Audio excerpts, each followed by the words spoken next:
To Dr. Richard Lumsden, former professor of biology at Tulane University and Medical School, and the former dean of the graduate school, evolution was science, whereas creation was merely religion, and he taught as much to his students.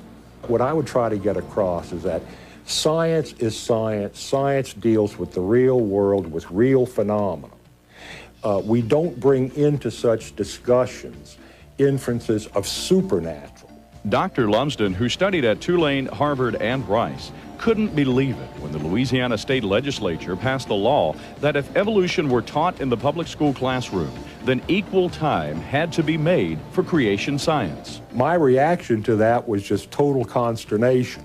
Who are these people telling us, PhD level scientists, how to teach and what to teach regarding science? So I just thought the whole thing was just absolutely absurd.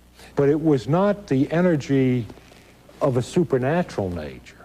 I was prompted at that point to give a lecture on the origin of life, giving creation its due with as much mockery as I could summon.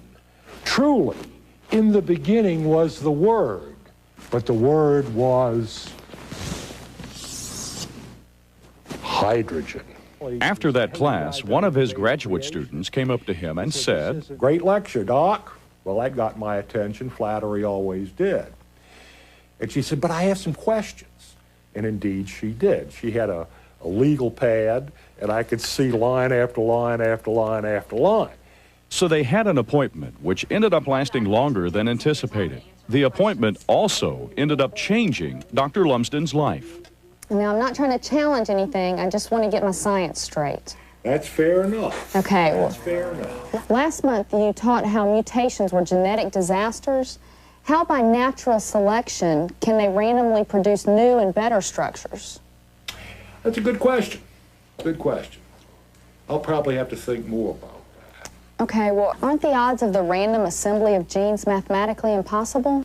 You've had your share of mathematics. Let's see if we can't figure that out. Not only were we talking about a mathematical impossibility, we were talking about a physical and chemical impossibility, which gave me pause.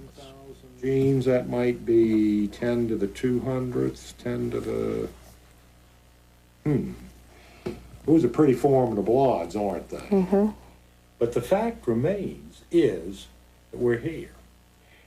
And in reality, the only way we could have gotten here is through the evolutionary process. So the fact that we're here really proves evolution, doesn't it? And these are the events, molecular events, genetic events, that were mechanisms part and parcel of the evolutionary process. I could buffalo a student when I felt myself get a little bit in trouble, okay? I'd had a few years' experience at this, okay? It's a trade secret.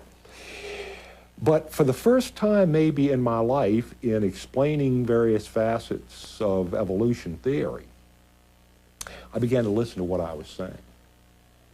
And what I was saying wasn't making very good scientific sense. Where exactly in the fossil record is the evidence for progressive evolution, the transitional forms between the major groups? You know, most of them, come to think of it, are fully formed kinds in their own right. This conversation with the young lady went on for approximately 3 hours, during which time, again, we entertained these questions, and the whole time I'm answering, I'm listening to my own responses and trying not to betray this to the student. Was rapidly concluding that this is not making good scientific sense. What I'm telling this young lady and what I told the students this morning is not good science. And so far, I guess we just haven't been lucky enough to pick up the critical evidence. It dawned on me right then and there that evolution was bankrupt as a scientific theory. Well, if that were so, if life did not originate by a naturalistic, materialistic, spontaneous process, what was the alternative explanation? Oh my God. And I said it then, not in blasphemy, but in awe. What happened that afternoon was, first of all, a mortal embarrassment to me as a professor. Professing to be wise, the professor was made a fool. And then secondly, with the realization that, hey, God exists and God created, was that experience of fear. Now that's enough to turn a corner in anyone's life. After much study and soul-searching, Dr. Lumsden became a creationist first and then a Christian. One event led to the other, and the culmination was finding myself before saving altar, on my knees, at stiff neck, broken, in obedience, asking Jesus to come into my life, to be my Lord and personal Savior. Today, Dr. Richard Lumsden, former evolutionary professor, is a committed creationist because of the scientific evidence.